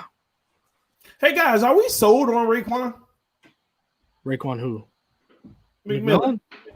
Hang on. What is Esteban talking about? Is that what him and Finsani was saying? What are you talking about? Esteban missed the part where this all started, where we don't take a quarterback and this is our backup plan. So I know, right? I don't know what he's talking about. But anyway, it's because the first ever mock draft, they said take Derek Brown at 5, the first one we ever did. But Esteban must have missed the part where this is all under the preface that we're not taking a quarterback at 5. So, I don't know what this dude is backpedaling. What are you talking about, Tua? Tua's, in my opinion, Tua is still gonna be the target. Yeah, Tua's a target. Tua is still going. Bro, we have been consistent. I can speak for reason as well. I'm not trying to speak for him, but I can. We have both been consistent. Tua is the target. If not, these other prospects, and as far as Jordan Love and Justin Herbert, are excellent consolation prizes considering their overall physical traits. We've been consistent about that all year. What are these folks talking about? Shall see. We shall see. Donald checked him out when I mentioned Leaky. I don't know if you got either one of you checked him out. Go just watch him. He played for Utah. He's a monster, and that's a guy who can plug a hole for sure. Yeah, he a perfect comp is Danny Shelton. That's who he is. I like that. So Hey, but I asked you all a moment ago, are we sold on Raekwon McMillan? I like his trajectory going up. The one I'm not sold on is Jerome. Yeah, for some reason I'm getting this feel like not us in particular, but us in particular. It's almost like we kind of find ourselves drawing a narrative that he's the guy that's going to be on the field. And and don't get me wrong, you're right. His trajectory I love, but at the same token, I had to backpedal, take a step back to it. Like, I gotta stop praising this kid like that. It's not. I mean, it's not like he's Van Noy. you know what I'm saying. But Raekwon, I love the physicality. See, physicality is not an issue with Raekwon McMillan. Okay, it's an issue. It's an issue with Jerome Baker. Okay, he's a finesse player. That's the issue with Jerome Baker. So I just think with the additions they brought in, Gruber Hill, Kyle Van Noy, in addition to, and I've been telling you, if we didn't bring Kyle Van Noy in, because I think he's going to be more deployed in the middle. Everybody thinks he's going to be an edge player. Now he might be. Now again, he's going to be moving. He's going to be moving for sure. He'll be moving around, but I think primarily, especially on rundowns, they'll be playing him primarily in the middle. So in addition to Vince Beagles, Van Ginkels, you know what I mean? I looked at the last 3 games of the season last year, how they were deploying both of them in the middle. I'm talking about tease me, EM. Don't tease me, EM, because now Zach Bond, my man crush of this draft, makes sense at 26, bro. If you're gonna say that, he might not be prioritized, bro, for that reason. He might. It's a long jam. but if Van Noy is gonna see more snaps in the middle, Zach Bond could be your outside guy. That's a perfect situation for him. That's what he did at Wisconsin, basically. I agree, but I just wouldn't play him primarily on the edge. I think his arms are not long enough, and his arms are not long enough. I just don't think he has a link to play primarily on the edge, especially when you have Ogba and Shaq Lawson in there. I don't think he's heavy enough either. But I think he's best deployed like Kyle Van Noy. You move him around. He does 5 things well. He's not elite at one thing. That's what he did at Wisconsin. So yeah, and also his best ability, and also his best trait is his mind, his ability to read and react. Which is like Van Noy. Just like Kyle Van Noy. It's a perfect comp. Yeah, exactly. But bro, you're telling me if you didn't have 2 Kyle Van Noys on this team, you couldn't make it work, bro? You know you could.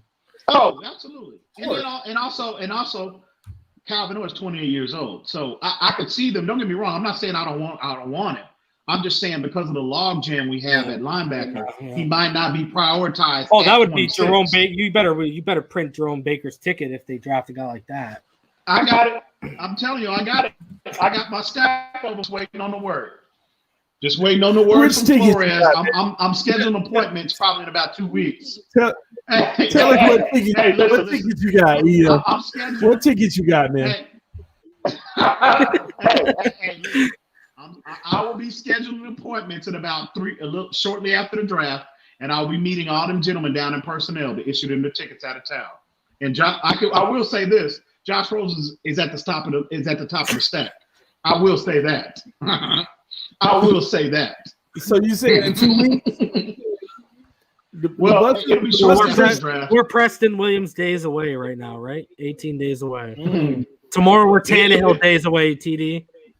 Hey, you can never be Tannehill days away again. That was the 17. Anyway, 17.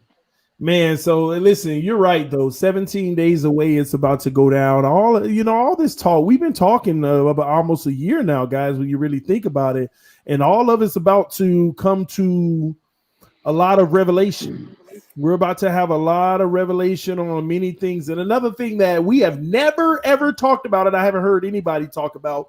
You also have to look out for the draft day trades, not just picks, but players on other rosters that we ship some of these picks to and bring in to the team.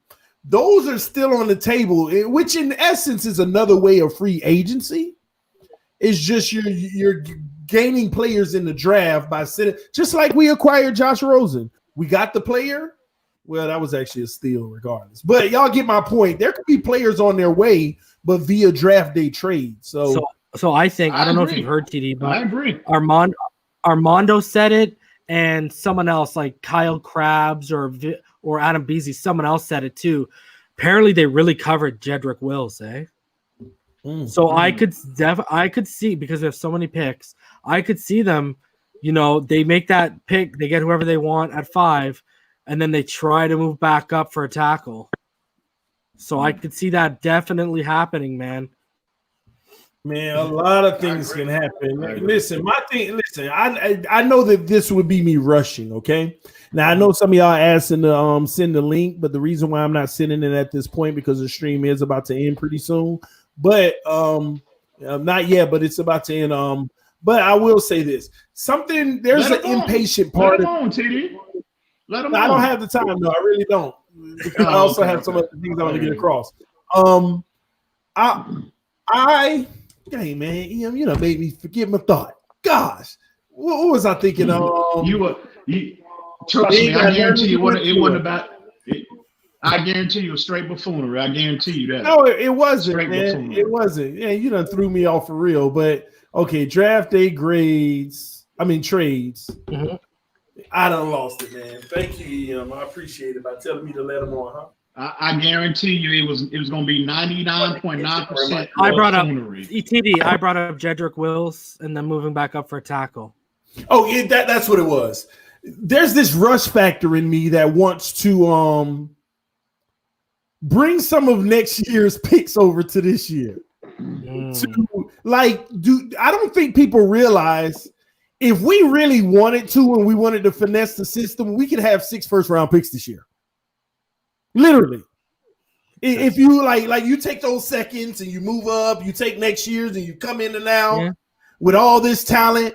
And there's a part of me that says if you got 6 first-round picks, there should be a situation where you can flip those into 4 and be picking somewhere like 5, 9, 14, 18, 26. You know what I'm saying? Like, let's go ahead and load it now. Let's go ahead and get the guys now. There's some talent at the front end of this draft that if you can get 2 of those pieces, oh my gosh, it's probably the win of the draft in the last 20 years.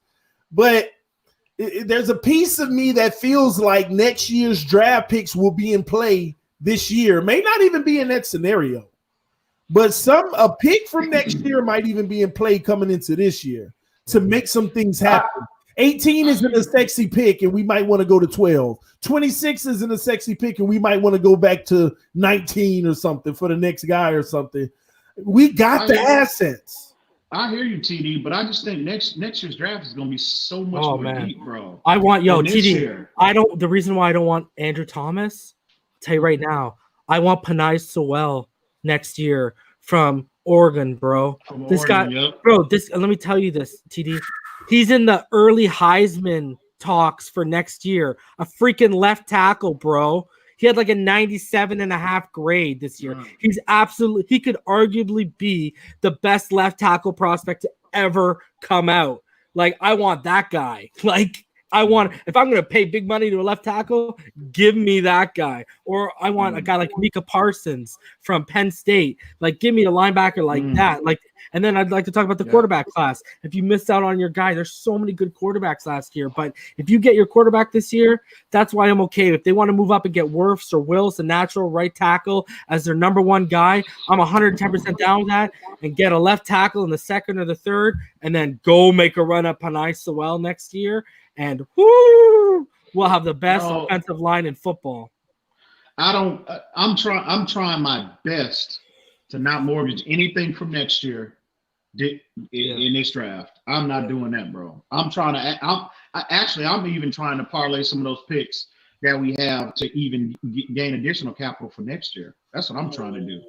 So, I'm getting capital next year so I can move up, because we're probably going to be picking in the somewhere either just before or in the 20s. So that's why I want those multiple. But hey, that Houston pick, that could end up being a top 10, top 5 pick if they're 1 injury away. And all of a sudden, you can make a play at the top of the draft with your back pick in the 20s and then, we already got 2 seconds next year. And that Houston, again, if they suck, that 2nd round pick from Houston is going to be we're going to be picking in the 30s. So load up for the fireworks in 2021. Because overall, TD, that's going to be a much deeper draft. No. I love it. I love the idea. You know me. That's why I prefaced it by saying there's this anxious part of me, because I love what we did in free agency. It's just a part of me that I'm such a fan of what we did in free agency. I don't even want to waste the 1 year. I know. You see what I mean? You know what the realization is, TD? Through free agency, they changed the whole narrative that we were kind of led to believe when they came in of that 2-year, 3-year rebuild. They now turned it into a 3 to 5 year window to get something done. So actually win something. Yeah, it's a different. Yeah. That's what's. Yeah, I'm trying. I'm hanging on. I'm stacking for next year. I'm pushing. I'm doing my best. Now again, sir, it's about me personally in terms of the first round. Well, I take that back. The first 2 rounds. It's 3 players that I must have. Tua Tagovailoa, Mekhi Becton. 4 players. Tua Tagovailoa, Mekhi Becton, Antoine Winfield, and DeAndre Swift. And I'm doing everything in my power to secure the draft rights of those 4 players this year. That's what I'm doing. And if I can come away in this draft with those 4 players, oh my God, bro, it's golden. It's golden. And and at that point, once I secure those players, I'm trying my best to stack for next year. Everything sounds good except your first one, but I understand. You know what'd be hilarious, TD? God forbid, because I never wish this on anyone, but it would be ironic. Cincinnati goes, Joe. Tua falls to us. Joe gets hurt and ends up becoming a bust. And Tua takes off and stays healthy for 10 years and is a perennial Pro Bowler. I would laugh my face off. Because that's Cincinnati. That's Cincinnati scenario, bro. That would be amazing. That would actually be amazing. It's just that the odds aren't in the favor of that happening. And the odds right now are the total opposite, and that's what scares a lot of people. Hey. But sometimes you gotta take a chance. You gotta go roll with it because the kid is talented. TD, and in the past 20 years, name me a number 1 overall quarterback that's won a Super Bowl. Right? It's a short list. Now name me players who have thrown 50 touchdowns or more in college and won a Super Bowl. That's a 0 list. So the actual odds are like, you know what? That's okay if he goes number 1 because the odds aren't really the percentages aren't in that favor either as much as they aren't in the durability corner. So it's such a weird paradox that it's crazy. But the reason why I'm concerned, what concerns me about Burrow, Trent, being an elite player at the next level, I'm 100% in agreement with Reason, is that lack of arm strength, bro. I'm telling you, and Reason articulated those when he talked about some streams back about those numbers in as far as NFL quality throws. 21 of 43 for 333 yards, 5 touchdowns and 4 interceptions on intermediate throws outside the numbers. That was Joe Burrow in 2019. And that is with elite for what he's put on tape. That is with a favorable grade in terms of his anticipation. So let that sink in for a minute. He's not deficient in the area of his game. He has a borderline to elite anticipation. Okay, and what that tells me is that his arm is, because again, that is the part of the field where it's the majority of the traffic is. So the windows for quarterbacks to fit balls into are smaller compared to the other 2/3 of the field. So that tells me, that's screaming at me that he has subpar. Because see, when you're delivering the football accurately to that part of the field consistently, you need to generate more velocity on the football to fit it in again, or have elite anticipation. But this dude is not deficient in that area. So that's telling me his arm strength is a bigger concern than what people are letting on. Just saying. Somebody said, does GPA stop at the 4.0? The answer is no, it does not. If you have advanced placement classes, especially in high school, you can actually go to college classes that'll give you even higher credits. They have different programs like that. So the answer is no. GPA does not stop at 4.0. I say that not to cut you all off, but this is a good stopping point because I got to be out of here at 8, which is about a minute and 30 seconds away. Man, this was a great stream, man. I appreciate Reason coming through, dropping, helping us with the insight on Justin Herbert. And we're going to talk more about it because he is an option of the Miami Dolphins. I appreciate you coming through, EM, to add some insight on the same subject and so much more. And again, guys, y'all be on the lookout. Y'all know y'all will hear it here first when Reason, as soon as everything's ready. I just wanted to throw one thing in because I thought this was also key when you look at Joe Burrow, when you take everything in context, because I think you'll find this interesting. So Burrow's 23 years old, playing against younger kids. He's a graduate student with, you guys know this, I don't have this in Canada, de minimis online coursework, meaning he can spend all day, all week watching film with Joe Brady. Those are advantages other kids around him, like Tua Herbert, and Love didn't have. So that's another thing too. He was allowed to really study game film and the game plan to a T because of his online coursework, which a lot of these other quarterbacks, they didn't have that option. So that's another thing when you look at the overall successful body of work that you have to take into context too. Unless you graduate early like Rosen, you know. There you go. Reason, quick question. Go ahead and drop that plug, bro. Yeah, go ahead and drop that plug, man. That's what I was introducing him to get him to drop a plug. So go ahead and drop your Reason. All right. So, like about a couple weeks ago, we started doing. We've had 4 episodes up right now. Okay, it's called Finside the NFL, and the first 4 episodes, I have a top 5 quarterback big board. EM is on all 4 of episodes. We go over some news and rumors, et cetera, et cetera. I have an interview coming up this week with Quarterback Film Room. His whole brand is he just breaks down quarterbacks. He analyzes game film. He's a former college quarterback himself. So I'll be interviewing him Wednesday, 5 p.m. Central Time for the channel. And yeah, I got my running back big board coming out tomorrow. And then, just moving forward, trying to do a little bit different than what we do over here. It's more player evaluations are going to be coming forward, all that kind of jazz. I'm going to be doing interviews with people, and I think this quarterback one's going to be really good considering what we have, the need we have in this draft coming up. So I'm going to be doing interviews with people. I want to get TD on some of these streams so he can, we want to go through co-hosts here. We want to have a nice, but it's never going to be 4, 5, 6 people, et cetera, et cetera. But, I want to have nice discussions, no arguments, no debate, no heated arguments on what I'm trying to do over there. Do you have the link, Reason? Yeah, I can put it in the comments for sure. Yeah, just if you can put it in now, and if you can't put it in now, drop it in the comment of the video, and I'll make sure I tag it so it'll be at the very top of this video. Yeah, man, I'll do it. And every time you come in, make sure that you post it, bro, because I want to make sure I give a big up on it. Okay, buddy.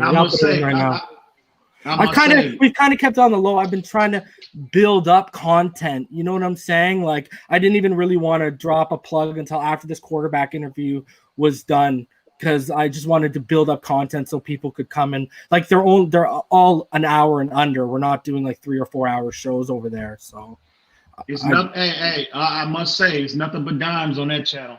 If you want to build upon your another level, add to your another level of depth to your football knowledge, that's definitely the spot to be in. And that's what I was just going to say, guys. You can never get enough information, guys. The more you learn about this game, the more insight and sight that you see in the things that we talk about. Because if you want to be 1,000% honest, I'm pretty confident that a lot of people hear some of the things we talk about and they are clueless, even though they're learning while we're talking about it. Get the ins and outs, get the factual things on the terminology and all of those type of things. So make sure you go. We'll make sure that you guys get the link. You're going to hear me talk about it all the time. Y'all already know that. So we want to make sure that you go over, show your love, show your support, man. I don't know if you're going to get much from EM over there, but Reason, man, that guy's I want to say though, Yo, TD like really pushed me to do this when he brought up the whole voice of reason thing. And then when me and him talked on the phone, he was like, Yeah, no excuse. you should do this. You should do this. So like, yo, I wouldn't be where I'm at or even have the kind of platform I have if it wasn't for TD. And I'm never leaving TD Phins Talk. I'm going to be here for every panel and every time I can join. You know I'm going to be here. This is my home. That's just an extension of the home. And when this brand gets better, yes, when this brand gets bigger at TD Phins Talk, Finside the NFL is going to be under this brand. So.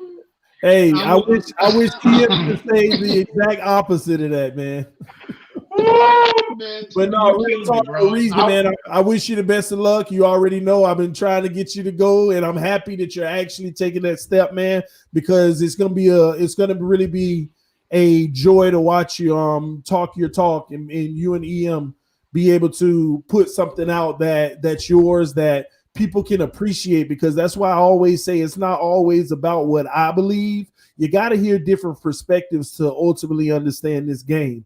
I'm not asking people to be over here and say TD's right all the time. I want you to always look for the kickback and get the perspective, because Reason does a great job of that. EM does a hell of a job of that. So those guys doing this together, man, look at the fireworks. And no, I won't repeat that again. Hey, I'm glad I'm inside. I misspoke. I misspoke. How about that, man? But TD, seriously, all joking aside. Hold on, bro. Let me record this. You know what? I'm not going to forget that. No.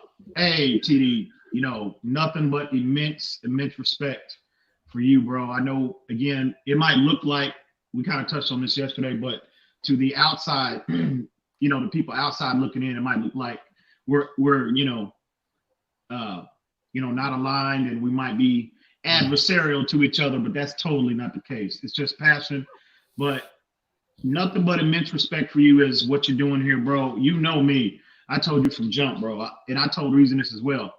I'm just glad to be up here and contribute in some way. You know what I mean? Absolutely. And you gave us that start.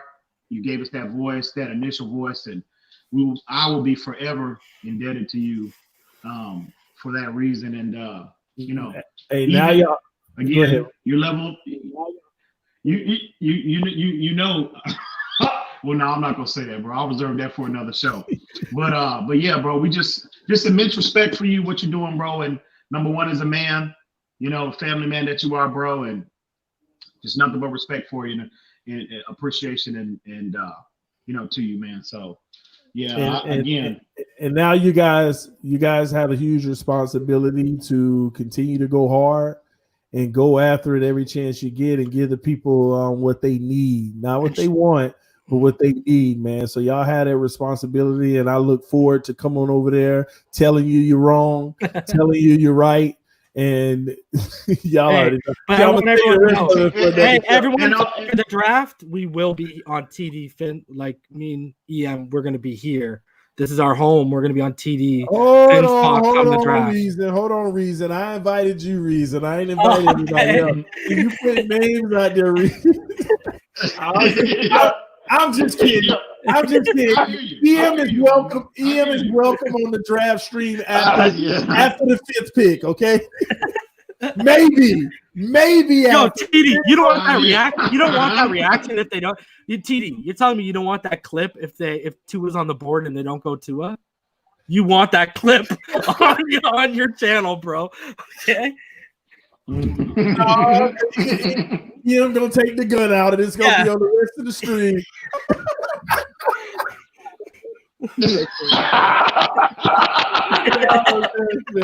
I gotta get up out of here, man. I gotta get out of here, man. I promised the wife I'll watch the 10 Commandments with her tonight, man. This 4-hour movie, so I gotta get up out of here, man. Enjoy.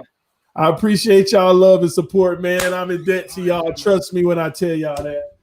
Fins up, baby. Fins up all day, every day.